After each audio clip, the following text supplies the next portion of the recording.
Senhor Deus, nós te damos graça nesta noite, por mais esse dia, Pai, de estarmos aqui na Tua presença, para mais um culto, Pai, para mais um momento de reflexão, para que vamos estar refletindo, Pai, o espelho da Tua palavra, que Ele possa refletir em nós, que nós possamos estar cheios de graça, Pai, do Teu Espírito Santo. Conceda graça, Pai, te pedimos nesta noite de quinta-feira, pedimos que o Senhor venha com a Tua sabedoria, com o Teu conhecimento, com a Tua revelação, nos revelar, Senhor Deus, a Tua palavra. Pedimos graça, meu Deus, neste momento, Senhor, porque sem a Tua ajuda nós não somos ninguém.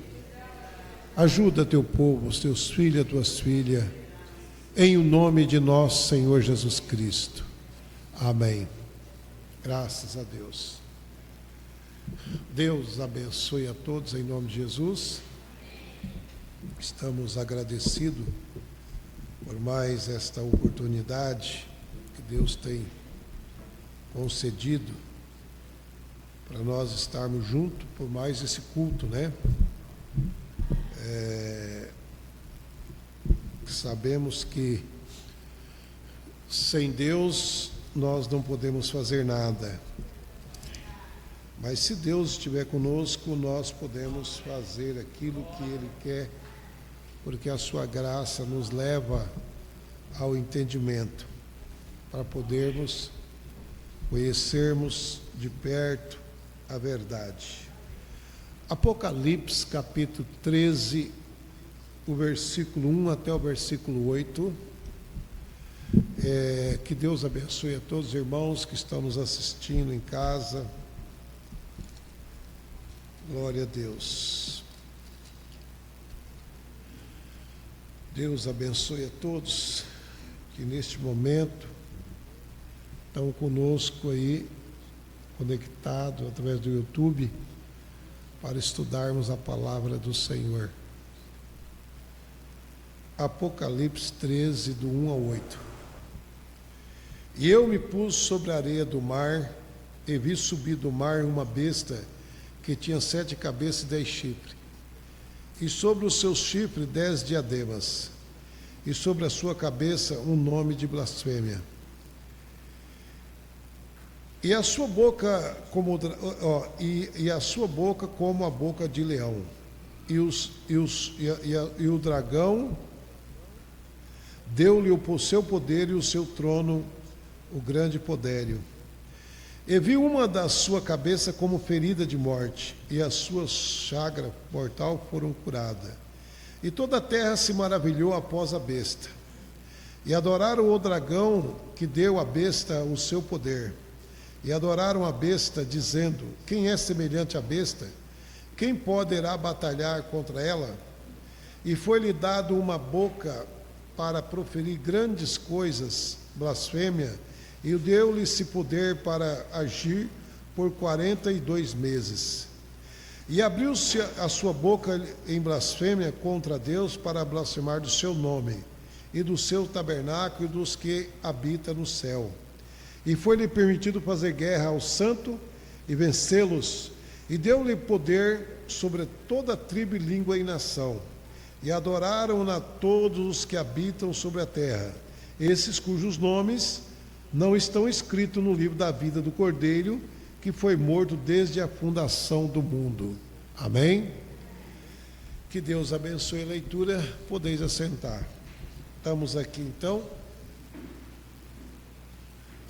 diante de uma escritura, né, qual o profeta João, ele viu esta visão desse dragão, e aqueles cujo nome não estão escritos no livro da vida do Cordeiro, que foi morto desde a fundação do mundo, adorarão a besta e a sua imagem. Então nós agradecemos a Deus por termos o nome no livro da vida, para não sermos um adorador à besta. Amém, irmão? Graças a Deus. Bem, vamos então falar um pouquinho sobre esse assunto que nós lemos aqui, tentar expressar algumas coisas em relação a este acontecimento de Apocalipse 3, versículo 8, né? E pus-me sobre a areia do mar, e vi subir do mar uma besta. Vamos lá, né? Agora, aqui é 12, né? Onde ele foi expulso. Agora observe. Vi subir do mar uma besta que tinha 7 cabeças e 10 chifres, e sobre os chifres 10 diademas, e sobre a cabeça um nome de blasfêmia. E a besta que vi era semelhante ao leopardo, e os seus pés, olha aqui, veja bem, ó. Então, os seus pés como de urso, e a sua boca como de leão, e o dragão deu-lhe o seu poder. Isso que é trono, né? Podério. Então, o que nós estamos vendo aqui?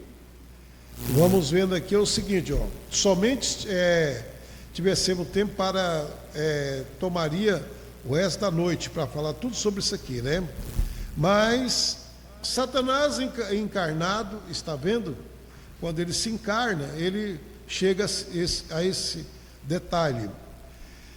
Agora, e viu uma da sua cabeça como ferida de morte. A mais embaixo aqui, ó, enquanto lemos, você quiser, quando tiver a oportunidade de continuar a ler, não, vamos ler só mais um pouquinho, né?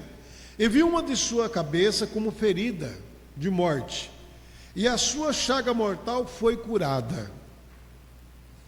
E toda a terra se maravilhou após a besta. Então, o que nós estamos vendo? Que essa chaga mortal foi curada, e a terra se maravilhou. Entendeu? Então veja bem aqui, ó. Agora, e viu uma da sua cabeça como ferida de morte, ó, e a sua chaga mortal foi curada, e toda a terra se maravilhou após a besta, né? Agora observe aqui só um pouquinho, ó. Nunca ponha sua atenção no comunismo. Então veja bem, olha o que o irmão Brana está falando aqui, ó. Nunca ponha sua atenção no comunismo. Observe só, nunca ponha sua atenção no comunismo. Ele não passa de uma ferramenta sendo usada nas mãos de quem? Quem já conhece a mensagem? Na mão de quem? Vamos voltar a falar. Eu quero que vocês vão prestando atenção, vão aprendendo, porque se não aprende, vai ter problema lá na frente. Observe aqui, diz o profeta, ó. Observe, ó, nunca ponha sua atenção no comunismo. Ele não passa de uma ferramenta sendo usada nas mãos de Satanás. De quem? De Deus. Amém?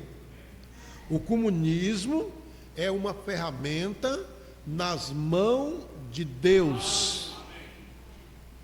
Como foi Nabucodonosor, quando os judeus se rebelou, quando os judeus não queriam voltar para Deus, Deus deu o poder para Nabucodonosor para julgar, para dar vida e para tirar a vida. Entendeu? Nas mãos de Deus, para ajudar você algum dia. Agora eu não sei. Por isso que nós temos um profeta, irmão. Como é que um comunismo vai nos ajudar? Como é que o comunismo vai ajudar eu, ajudar você, a igreja de Deus? Como ele vai ajudar? Vocês querem saber como? Quem quer saber, levante a mão. Vingar o sangue como veremos amanhã à noite, está vendo? O sangue que ela derramou durante as eras da igreja. O sangue dos mártires, o sangue que ela derramou, como eu já preguei aqui, já mostrei, mais de 68 milhões de cristãos foram massacrados, assassinados, jogados aos leões, mulher na sua gestação, 8 meses, 7 meses, e eles abriam a sua barriga, tiravam a criança viva, isso é viva, sem anestesia, entendeu? Colocava um gato selvagem vivo, costurava e soltava. Você já parou para pensar no que eu estou falando? É angustiante? É dolorido? Então Deus toma o que? O comunismo para fazer esse julgamento. Por isso que ele é uma potência nas mãos de Deus. Irmão, Deus criou o mal para quê? Para combater o mal. Existe o mal que está na mão de Deus para combater o mal que está na mão de Satanás. Satanás não usa o bem, ele usa o mal também para fazer o mal, a maldade. Então vamos lá, vamos seguir. Eu estou lendo o quarto selo, entendeu? Mensagem do quarto selo, parágrafo 168, para quem quiser anotar. Vamos lá então. Como é que ele vai ajudar você? Como é que ele vai ajudar nós? Vingar o sangue, como veremos amanhã. Então, creio que foi na mensagem o quinto selo. Porque ele pregou, cada noite ele pregou um selo. Então ele pregou no quarto, depois no outro dia ele pregou o quinto selo. Então, se vocês querem saber como é que ele vai vingar, é só ler o quinto selo. Entendeu? Mas eu creio que o profeta ainda vai falar mais coisa aqui, ó. Adoraram o dragão. Quem era o dragão? Quem era esse dragão que a Bíblia diz que adoraram? Quem era o dragão? Satanás. Satanás era o dragão. Está certo? O dragão vermelho, muito bem. Satanás é o dragão. E muita gente adorando Satanás. Vamos lá. Que deu à besta o seu poder. Onde ele obteve o seu poder?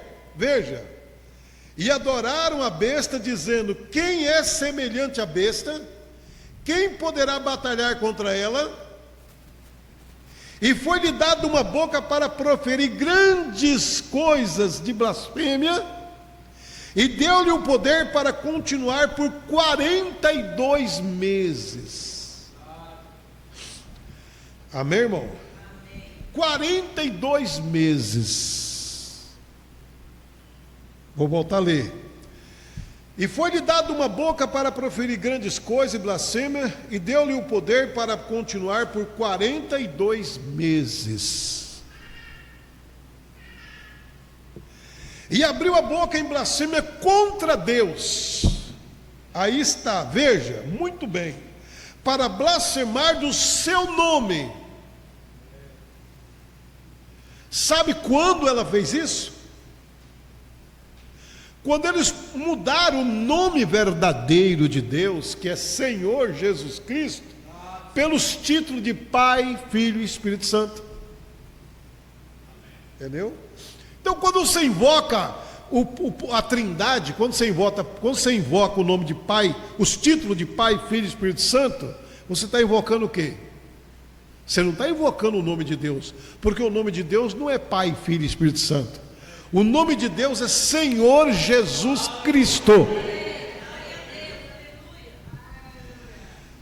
Entenderam, irmão? Estão compreendendo? Eu estou falando assim bem explicado para vocês entenderem, compreender, para vocês verem. A igreja ela tem que aprender, ela tem que ter amadurecimento, ela tem que não pode estribar nos seus próprios entendimentos. Entendeu? Olha, quem já assistiu o filme de Jeremias? Já assistiu o filme de Jeremias? Está aí na internet, é só você procurar o Jeremias. Assiste aquele filme. Muito bonito aquele filme. Quando eles fizeram o filme sobre Jeremias preso na Babilônia, Jeremias preso em Jerusalém, Jeremias jogado no calabouço, jogado num poço, Jeremias trabalhando, eles achavam, o rei Joaquim, Josias, eles achavam que Jeremias estava trabalhando para a Babilônia. Você já parou? Assista para vocês verem, ou não lê a Bíblia. Porque Jeremias falou para ele, para Joaquim, falou para Josias: vocês devem se entregar para os caldeuses, é a vontade de Deus. Entendeu, irmão? Vocês devem se entregar para os caldeus, é a vontade de Deus, renda-se. Mas eles dizem: não, Jeremias está trabalhando o contrário, então não está trabalhando para Deus, ele está defendendo a Babilônia. Mas era a vontade de Deus que ele se entregasse à Babilônia. Deus levantou a Babilônia para julgar, para fazer o seu povo voltar de novo para a sua terra. Tem coisa que as pessoas não entendem. Irmão, a mente humana é uma coisa complicada. Nós não podemos viver por nós mesmos. Nós temos que viver pela palavra de Deus. É baseado nas escrituras que nós cremos. Mas aí a nossa mente está tão corrompida que a gente passa a lutar contra o próprio Deus. E não é assim, não lutem contra Deus. Foi o que Caifás disse, né? Para os restos dos seus sacerdotes.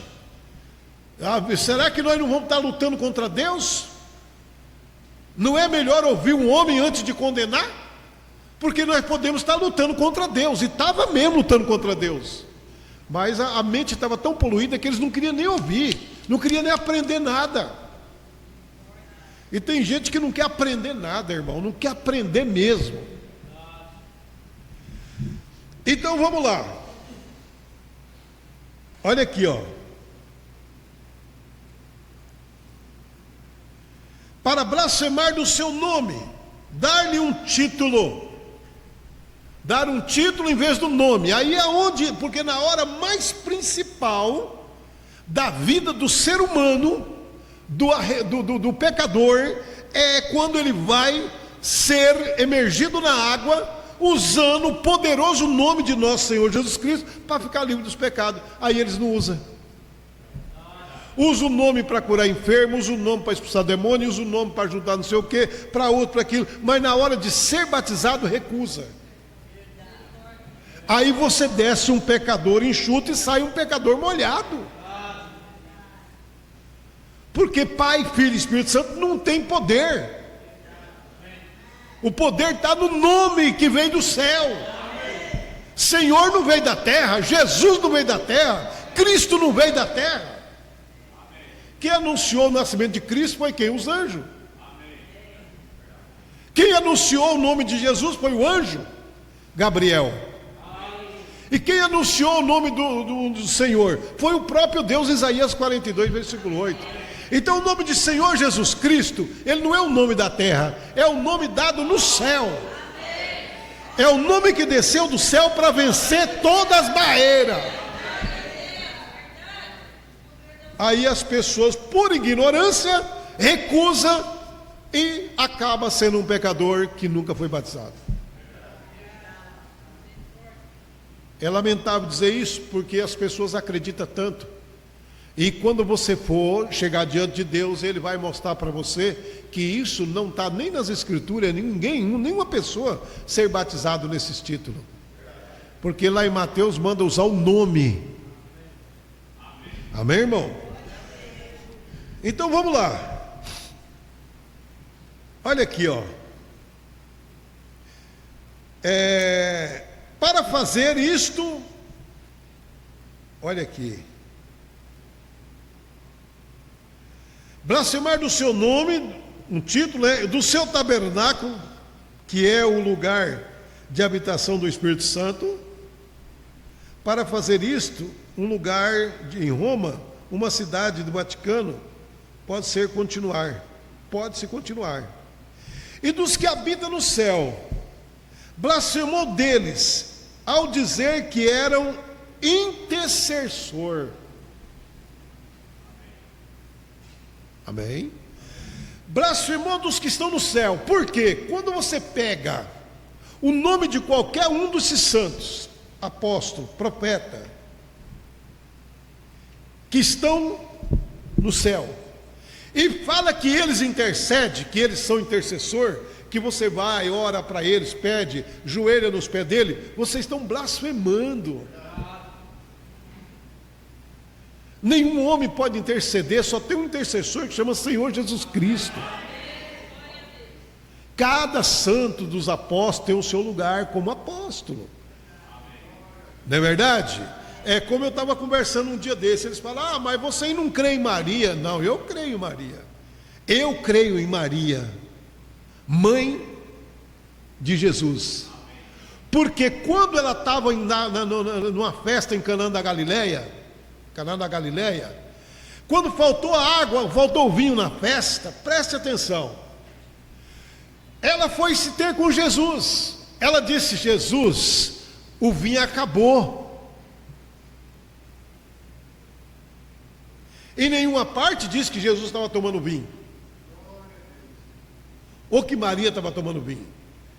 No meio da festa acaba o vinho, e ela disse, Jesus, o vinho acabou.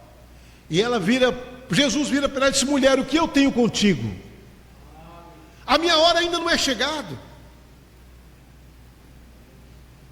A minha hora ainda não é chegada. Não é hora de eu fazer milagre ainda. Meu milagre vai vir, mas não é agora, porque ele tinha que fazer os milagres conforme chegar a hora. E ele ficou quieto, e ela saiu dali, foi até aqueles homens que eram os responsáveis pela festa, pelo vinho, e disse para eles assim, faça tudo o que ele mandar. Amém? Vocês entenderam? Você que está me ouvindo pela internet, você crê em Maria? Faça o que Jesus está mandando. Sabe como que você vai agradar Maria? Em vez de rezar 10 Pai Nosso, 10 Ave Maria, faça somente o que ela manda, o que Jesus mandar. Arrependa dos seus pecados, seja convertido, apague esses pecados, invocando o nome do Senhor Jesus Cristo. É o que Jesus mandou fazer, é o que Maria mandou fazer. Então na verdade, eu creio que o que ela disse é a verdade.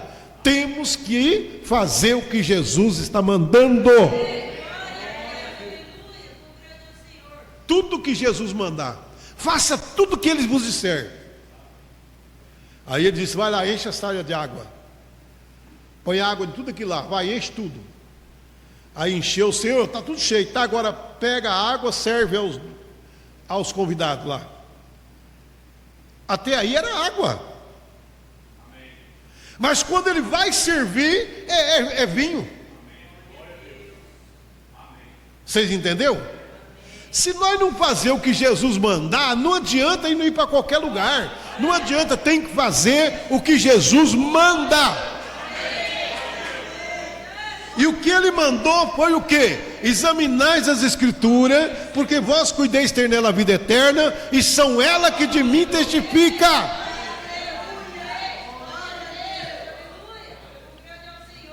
Então nós é obrigado a ler, examinar. Mas vamos seguir então, né? Olha aqui. Quando alguém intercede, fala que eles são intercessor, está se blasfemando.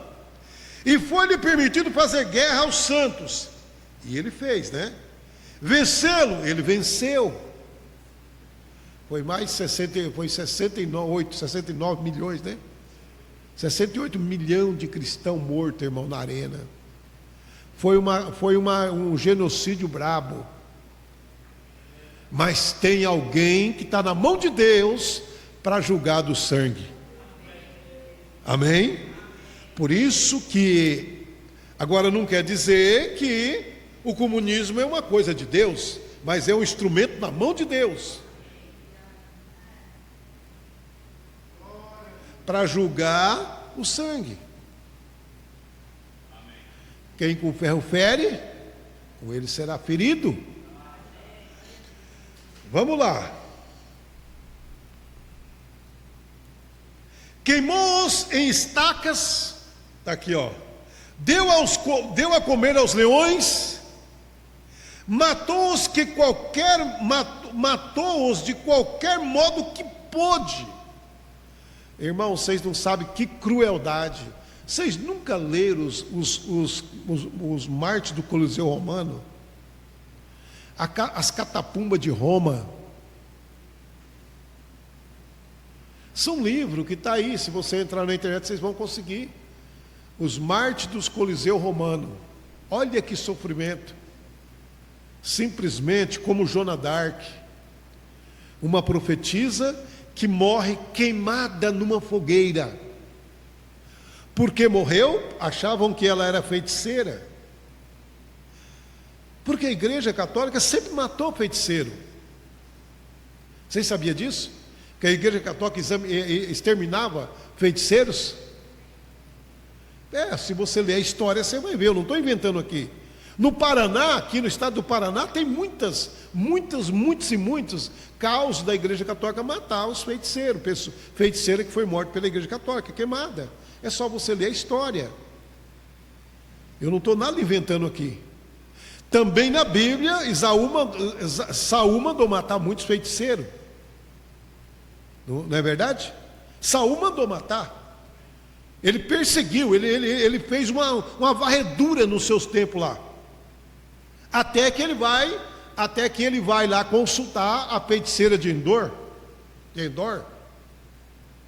E ele mente para ela que ele é Saul. E quando ela vê que é Saul, ela grita. E ele diz: não, nada vai acontecer com você. Só quero que me faça saber uma coisa. Quem é ele? Onde está Samuel? Entendeu?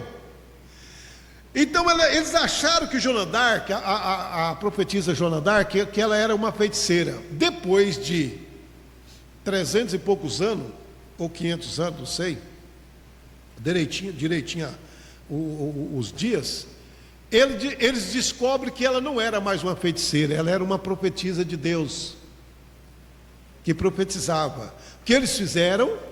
Eles pegaram, arrancaram da sepultura os ossos dos padres que o queimaram os ossos e jogou no rio para uma penitência.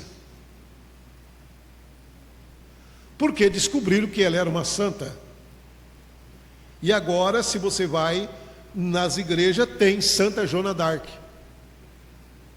Mas ela foi morta queimada na fogueira.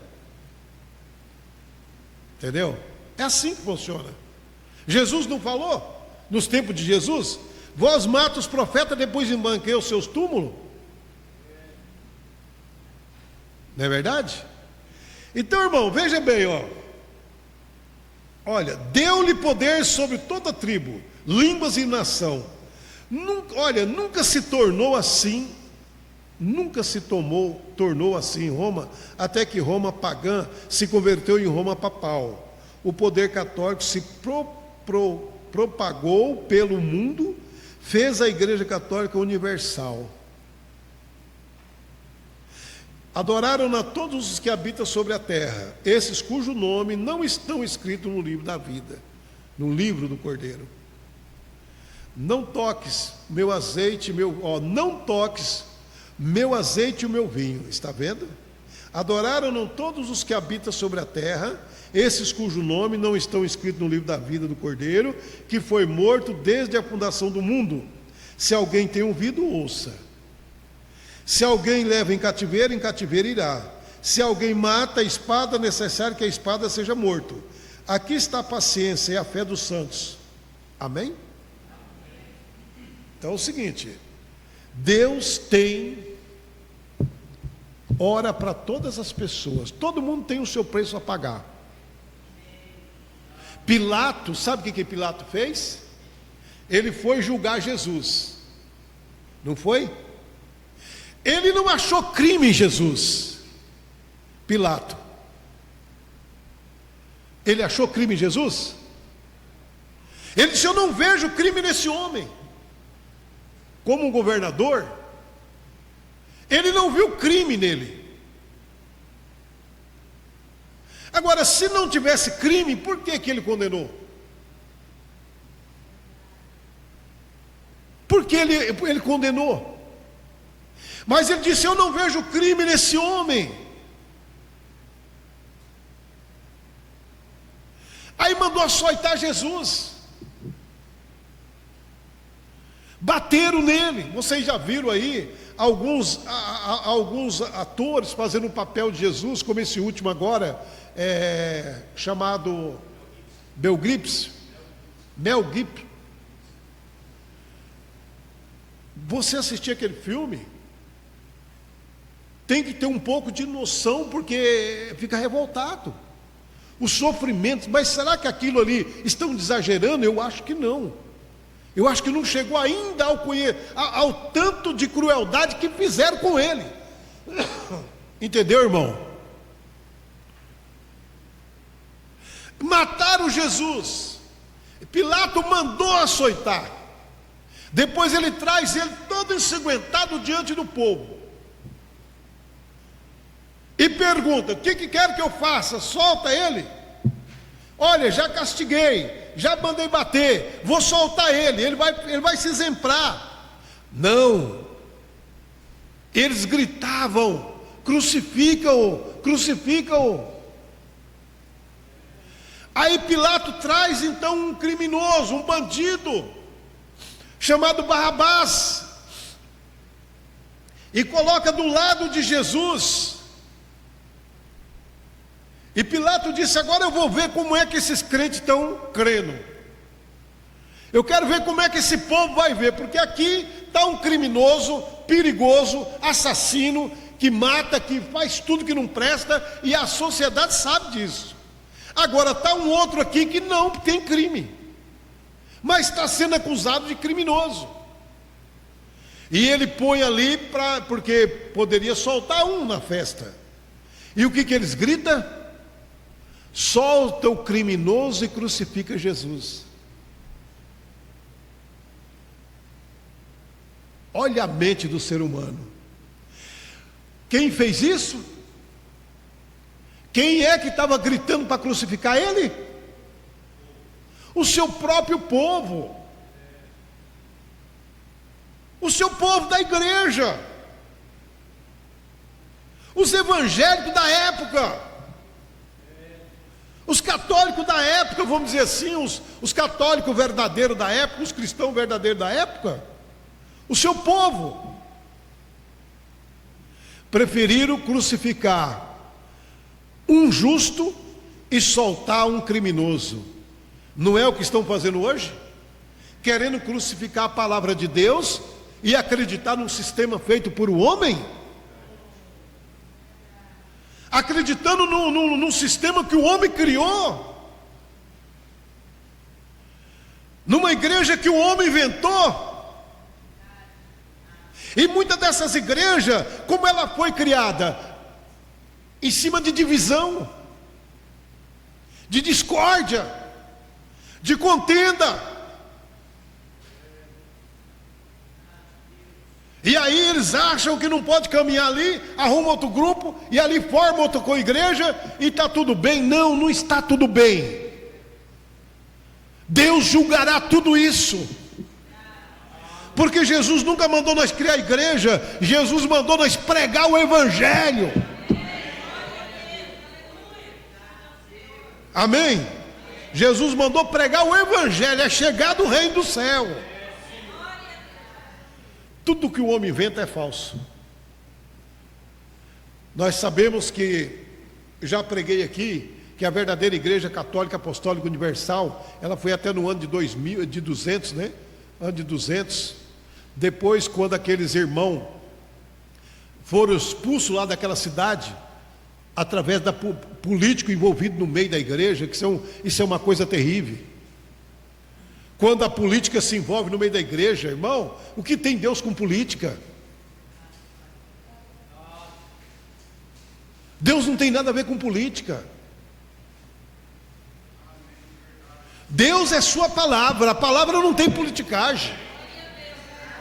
A palavra de Deus é sim, sim ou não.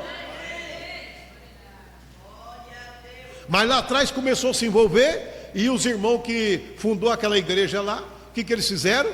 Eles tiveram que sair corrido. E aí foi aonde então veio todos os problemas. Já não era mais a Igreja Católica Apostólica Universal, já era uma igreja católica agora criada pelo homem.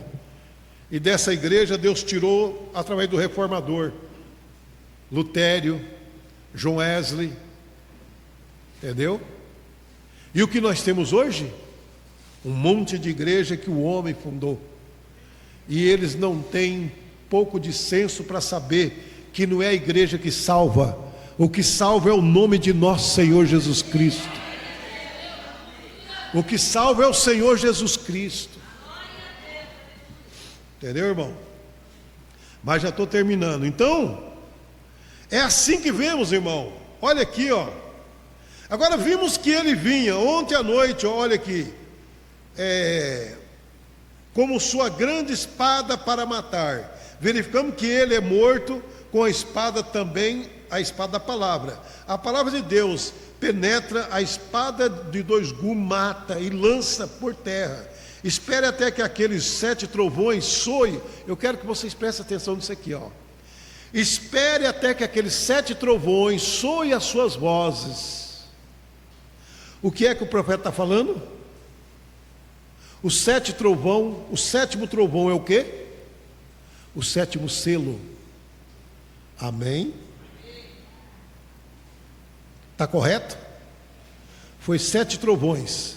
Primeiro soou, primeiro selo. Segundo selo. Terceiro selo. O 7º trovão, João ia escrever, mas aí o anjo diz: não escreva. Amém? Então vamos lá. Vamos lá. A espada mata. A espada até que aquele... Espere até que aquele 7 trovão, olha, faça soar sua voz naquele grupo que realmente pode tomar a palavra de Deus e manejá-la. Quem é esse grupo? Que pode tomar a palavra de Deus e manejá-la? Ali, ó, ela cortará rigorosamente. Eles podem fechar os céus, eles podem fechar isto e fazer aquilo, o que quer que queira. De quem ele está falando? De quem? Apocalipse capítulo 11. Elias e Moisés. Amém? Porque o 7º selo é a vinda. Depois que a vinda acontece, quem entra em cena? Elias e Moisés, no período da tribulação. Olha aqui, irmão. Eles fazem o que quer, glória a Deus. Ele será morto pela palavra que procederá de sua boca, e mais penetrante uma espada de 2 gumes. Eles poderiam chamar como 100 milhões de toneladas de mosca, se quisesse. Amém? O que quer que digam, vai acontecer, porque é a palavra de Deus saindo da boca de Deus. Sim, amém? Deus sempre é sua palavra, mas ele sempre usa o homem para operá-la. Então, é como eu digo, a gente não adianta querer ultrapassar, porque não dá certo. Mas quando esses 2 profetas entrar em cena, irmão, amém? Quando esses 2 profetas chegar em cena, quando esses 7 trovões soar a sua voz, quando o 7º selo for aberto, a noiva sobe, e aí entra em cena esses 2 profetas. Vamos lá. Agora, isso acontece mais tarde. Ó, ele é falso profeta, agora ele se torna besta após algum tempo, quando não cumprir seu concerto com os judeus porque hoje ele é aliado dos judeus, né? Você sabe como nós, né? Muito bem, Satanás vai ser encarnar, porque quando a igreja sobe, Satanás é banido. Está vendo? Está vendo? Está terminado. Então, toda a sua acusação está terminada. Está vendo? Agora, porque quando a noiva sobe, o Espírito Santo sobe com ela. Mas agora ele é o quê? Agora ele é o acusador das nossas almas. Veja, enquanto o intercessor, vamos lá, enquanto o intercessor ainda está no trono, Satanás pode permanecer lá, acusar, porque ele é o advogado, porque ele é o advogado da outra parte. Ele é o oponente de Cristo. Por que o diabo vai acusar eu e você? Porque Satanás é um advogado da outra parte. Quando você erra, ele vai lá diante de Deus acusar que você errou, que você fez as coisas erradas. Entendeu? E Cristo ele se encontra, lá, o oponente, encontra lá, dizendo: mas espera aí, Adão caiu, Adão fez isto, eu o conquistei, fiz sua esposa crer numa mentira, e tu disseste que ele seria condenado por isto, eu tenho. Senhor, tua palavra diz que é isso, a tua palavra, Senhor, e ele pecou, e aquele irmão pecou, aquela irmã pecou, aquela pessoa pecou, aquele pastor pecou, ele é o acusador, ele é o oponente. E ele diz: ele é culpado. Aí o profeta disse: mas Deus derramou um sangue, que é o cloro, né, para limpar as manchas. Aí é onde ele fala: Satanás, mas o meu sangue está lá para redimir, para limpar os pecados quando eles são confessados. Então, quando você erra e confessa seus pecados, quando você falha e você confessa, você não esconde. Você vai ter um perdão quando você se confessar. Quando você chegar diante de Deus e falar: Senhor, eu estou aqui porque eu errei, eu pratiquei isso, eu pratiquei aquilo. Quer dizer, o diabo está falando, mas você tem que falar para Deus. Aí Jesus tem um sangue para te purificar. Amém? Para te limpar. Mas enquanto o pecado está escondido, você pensa que está escondido, mas para Deus não está. Amém, irmão? Para Deus não está. Para Deus está visível. E aí que está o problema. Então o diabo fala: ó, ele pecou, mas não quer confessar. Ela pecou, mas não quer falar nada. E a gente tenta empurrar com a barriga, vai empurrando. A gente vai tentando ajeitar, mas não adianta, não tem jeito. Para a morte não tem jeito se não tiver Cristo no meio. O certo é o seguinte: errou, encara a realidade e se confessa. Todo aquele que confessar e largar alcança a misericórdia. É assim que o cristão vence. Não é que o cristão não erra, ele erra, mas ele tem o temor de Deus para poder confessar. Ele não precisa que ninguém venha e descubra o erro dele. Ele é cristão, ele errou, aquilo está queimando o coração dele, e ele vai ter que falar a verdade. Ele vai aonde for, ele vai acertar, e Jesus vai libertar ele. É diferente de uma pessoa que foi apanhado no erro, sem falar nada, do que a pessoa que errou e se confessou. Não é verdade? Então, quando ela confessa, ela é justa. Ela está falando porque ela quer melhora, ela quer perdão. E quando você pede perdão para Deus de joelho, no chão, orando, pedindo a Deus misericórdia: Senhor, eu não queria errar, eu não queria pecar, aconteceu isso, tem misericórdia de mim. Deus vai entrar em cena e vai pegar o sangue dele, que é o cloro, que limpa. E aí quando o diabo vai olhar, não tem mais mancha. Aquele crente está com a vida limpa de novo. redimida pelo sangue de nosso Senhor Jesus Cristo. Amém? Deus nos abençoe em nome de nosso Senhor Jesus Cristo. Então não compensa ficar escondendo, não compensa tentar enganar Deus, que ninguém engana. O melhor jeito é confessar, ser fiel. Amém? Deus abençoe a todos. Vamos colocar em pé e vamos orar a Deus. Que Deus abençoe todos os irmãos que estão na internet. É que o tempo já corre, né? Mas vamos orar. Senhor Jesus, essas poucas palavras que o Senhor tem falado conosco nesta noite, eu creio que essas palavras, ela vai servir de alerta para muita gente, Pai. É uma hora que nós estamos agora vendo a realidade acontecendo diante dos nossos olhos. O mover da besta, o mover do anticristo e o poder do Senhor para tirar nós desses lugares. Ajuda a tua congregação, teu povo, teus filhos, nos ajuda. Dirige nós em paz aos nossos lar, que vamos voltar para o nosso lar. E abençoa, meu Deus, aqueles que estão na internet também nos assistindo. E que esta mensagem saia ungida para levar o conhecimento a muitas pessoas. Eu te peço e te agradeço, em nome de nosso Senhor Jesus Cristo. Amém. Amém. Deus abençoe a todos. Até domingo, se Deus se nos permitir, com a fé do Filho de Deus, a fé que vence o mundo.